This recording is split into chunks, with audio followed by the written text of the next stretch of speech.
معاكم وراك الدجاج بالرز البسمتي. احنا هنبدأ نشوح الاول. هنحط هنا ورق لورا، حبهان، لومي، يسخن شويه مع، وحاطين هنا زيت ذره. هنبدأ وفي دوت ورق راوله مطحون برضو حبه صغيرين. هنبدأ نحطهم، مولعنا البوتاجاز عليهم كده النار واحده واحده. نبدأ بس نديهم ايه الاول يعني التسخين على النار، بحيث ان هما يدوا الريحه الاول بتاعتهم. طبعا نكون مغسلين الفراخ كويس او الوراك كويس، كل واحد حسب ما هو عايز يعني.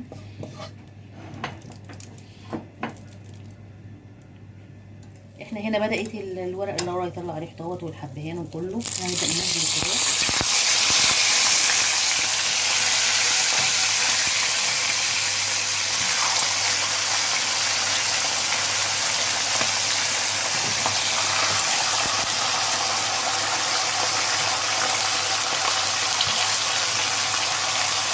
هنحط كمان قرن فلفل بس يديله ريحه شويه.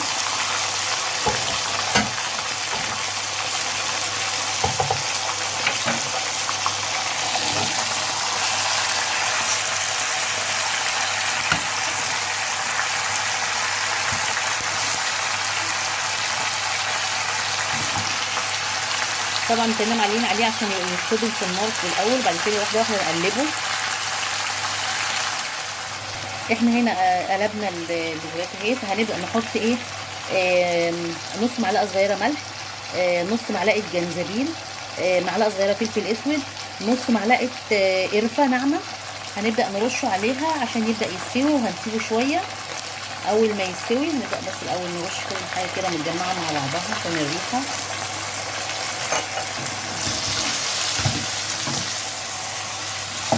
طبعا هنبدا نضيف له ايه، معلقه كوبايه صغيره ميه، ونوطي عليه ونسيبه شويه يستوي مع بعضه. اول ما يستوي هرجع له. احنا هنا الفراخ هي بدات تستوي يا جماعه. الفراخ بدات تستوي. احنا طبعا قلبناها على الوشين، بتدي طبقه الوش بتاعها بيحمر.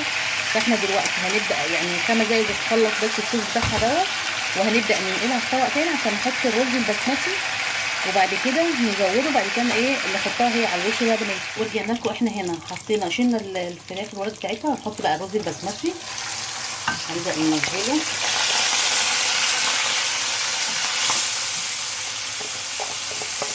طبعا احنا غسلناه كويس وكنا نقعينه في الميه شويه.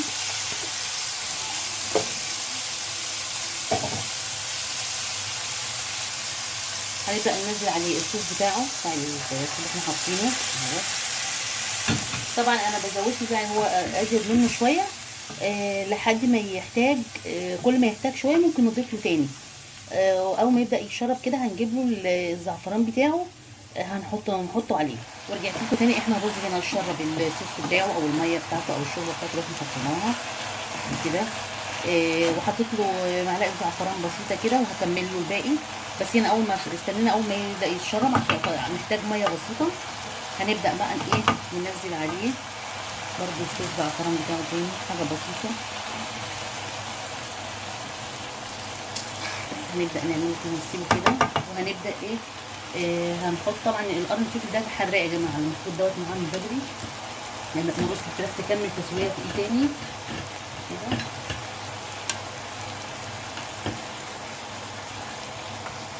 طبعا احنا كنا مشوحينها كده كده في الصوص بتاعها. لما شربت بقت السمنه بتاعتها هي اللي طلعت، او الزيت بتاعها هي اللي طلع بان، فهي كده متحمره فيه. فاحنا كده ايه هنستنى بقى شويه اول ما يتشرب عشان يستوي. هنغطي عليه. احنا هنسيبه كده نغطي عليه يعني يكمل تسويه خلاص الرز وبقيه الفراخ. نتاكد انها مستويه كويس. واول ما نطلعها تاني احنا خلصنا. هنا حطينا الرز، وطبعا اضفنا له وزودنا عليه هو الزعفران بتاعه، وحمرنا الفراخ جنبه وحطيناها عليه. وطبعا الفلفل الحامي مديله طعم حلو. اللي مش حابب يحط فلفل في التسويه بتاعه الرز مش مشكله. لو عجبكم الفيديو لايك وشير وسبسكرايب، وهنا الشيف.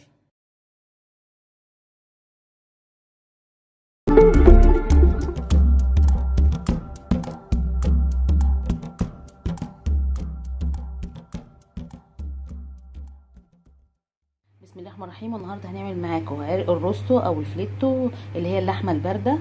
فاحنا طبعا بنجيب اي كميه، كيلو وربع، كيلو ونص، 2 كيلو، حسب ما بيكون موجود عند الجزار.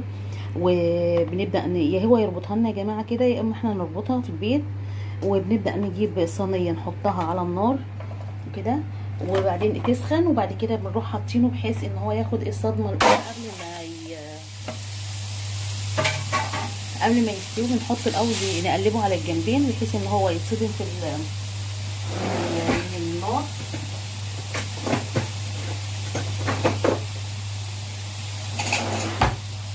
على كل وش، وبعد كده على كل جنب يعني. بعد كده بنبدا ايه، بعد شويه نروح حاطين له بنكون مجهزين معانا ولا اللورة هنا حبهان، حسب طبعا الوزن بتاعه. بصلايه كبيره او بصلتين، 4 فصوص ثوم او 5 فصوص ثوم، ومعلقه صغيره فلفل اسود. وهنا ديت رشه سكر، عشان السكر بيكون يا جماعه عامه بيحاول يسهله في التسويه بتاعته. وبيكون طبعا بقى احنا دلوقتي بنمشي وخطوه من اول ما بنعمله الصدمه اللي هي على النار الاول، نقلبه على الجنب التاني.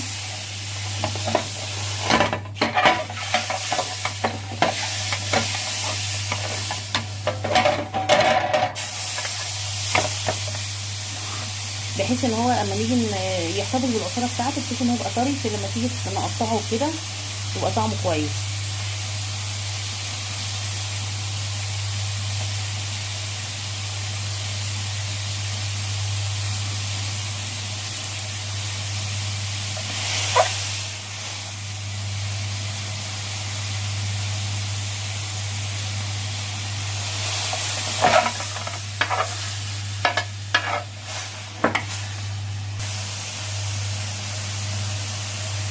طبعا احيانا بيبقى فيه الجلده الخفيفه ديت، يعني بتحمي اللحمه عامه من انها تتسلق جامد وكده. وبعد كده بنشيلها احنا تاني، وهنبدا كده بقى نحط له ايه اللي هنا البصل والثوم والحبهان وورق اللورة. وطبعا بنضيف له ايه كوبايه ميه او كوبايتين ميه.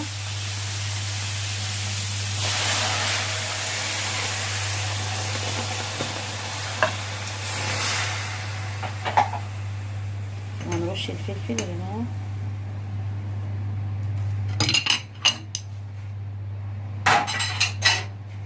وبعد كده بنبدا نغطيه بورق الفويل، نعمله ورق الفويل.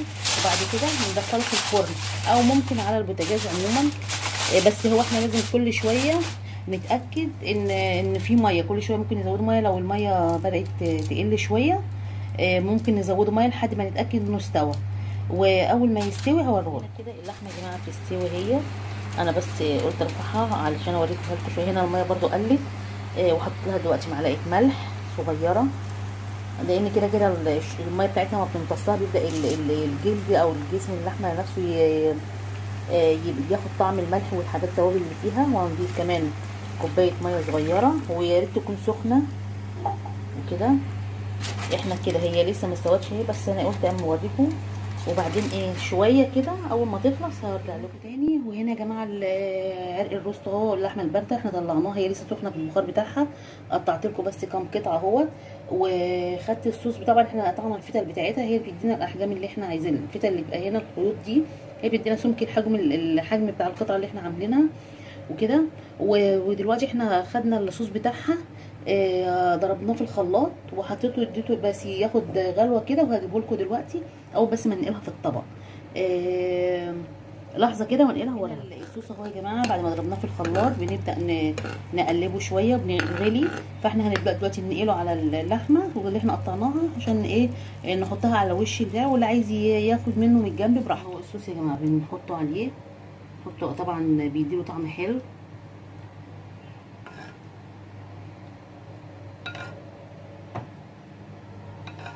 طبعا ده ممكن يتحط لو حد هياكل جنبه رز، ياكل جنبه مكرونه براحته وكده. طبعا انا عملت لكم هو هنا في طبق اضافي اهو، اللي بيحب ياخد منه على جنب الاكل يعني براحته. لحظه بس هجيب منديل امسح الطبق. ورجعنا لكم تاني بعد ما نضفنا بس مكان الصوص اللي وقع في الطبق. وهنا يا جماعه احنا ما ضفناش ايه، لو حد الصوص عنده معمول خفيف ممكن يضيف ليه معلقتين نشا. انا هنا ما ضفتش الحقيقه الثوم والبصل والصوص اللي كان موجود اللي هو بتاع اللحمه. هو ده احنا ضربناه في الخلاط كله معروف، هو اداني سمك معقول وكده. لكن لو حد عايز ممكن برضو يضيف جزر ليه، لو حد عايز في التسويه بتاعته ممكن يضاف له جزر. لو حد حابب ان هو يخلي الصوص بتاعه سميك شويه ممكن يحط معلقتين نشا. لو عجبكم الفيديو لايك وشير وبالهنا والشفا. رحيم النهارده هنعمل معاكم بقى ايه طاجن المكرونه بالسجق. احنا هنا حطينا معلقه زيت في الطاسه، وهنبدا نجيب السجق وهنديله ايه صدمه الاول على النار.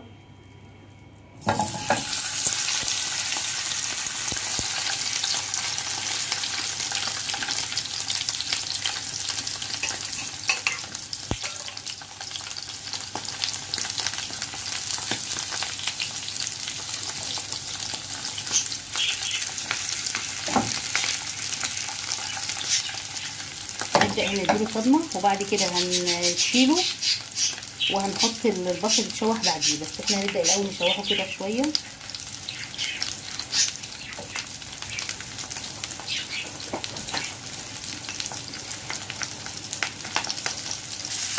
احنا هنا كده حمرنا السجق اهو، هنبدا نشيله ونرفعه من على النار. طبعا هو لسه ما كملش سوا، احنا هنبدا نرفعه بس يبرد بس وبعد كده نقطعه. واحنا هننزل هنا ايه البصل اهو،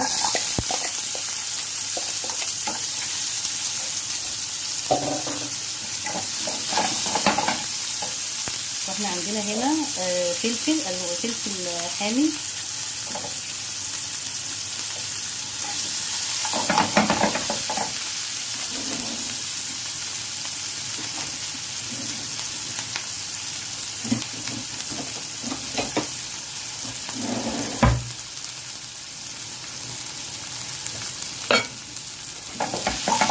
وهنبدأ ننزل الفلفل عليه، فلفل الوان.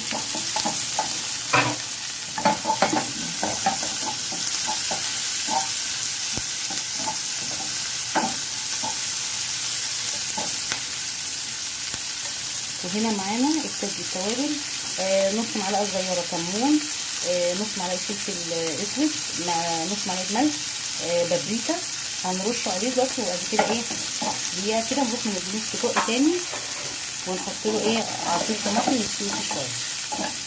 احنا بس هنشوح ده الاول، بعد كده هنبدا ايه نرجع فيه السجق.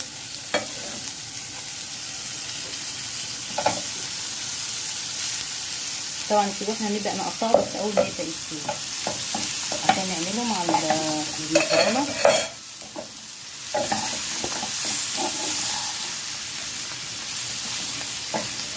نبدا نحط له عصير طماطم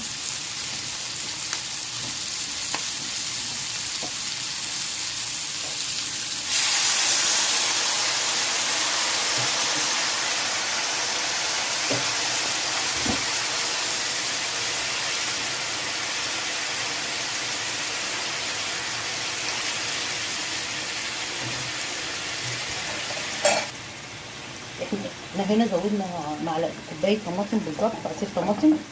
احنا هنسيبه يستوي فيه وبعد كده نرجع لكم تاني. احنا هنا خدنا جزء من السجق، هو استوى يا جماعه، خدنا منه هنا جزء حطيناه في الطاجن قطعناه طبعا، خدنا جزء برده من الصوص بتاعه والفلفل بتاعه فيه وكده قطعناه كده صغيره. وجينا هنا طبعا بيكون الصلصه اللي هتحط عليه بتكون سخنه مغليه كويس، وبعد كده نحط ملح وفلفل اسود، ولو عايزين شطه ممكن تاني، بس هو هنا بالسجق نكتفي لان هو هنا اصلا مليان شطه. ومعانا المكرونه طبعا بتحط على الطاجن كده.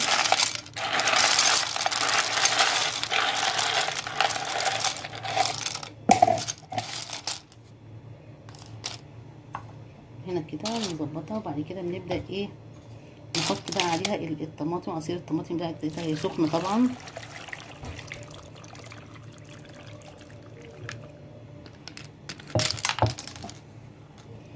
نجيب بقيه العصير كملنا بقيه عصير الطماطم. طبعا لو في غطا للطاجن ممكن نحطه، لو في ورق فويل ممكن نحطه. احنا دلوقتي هنحطه في الفرن ونرجع لكم تاني. احنا كده خلصنا طاجن المكرونه بالسجق. حاجه خفيفه كده، سهله سريعه وتغيير في نفس الوقت، زيه زي طاجن اللي هي المكرونه باللحمه المفرومه، بس طبعا ده طعم مختلف، كل حاجه ليها طعم مختلف لوحده. لو عجبكم الفيديو لايك وشير وسبسكرايب، والهنا والشفا.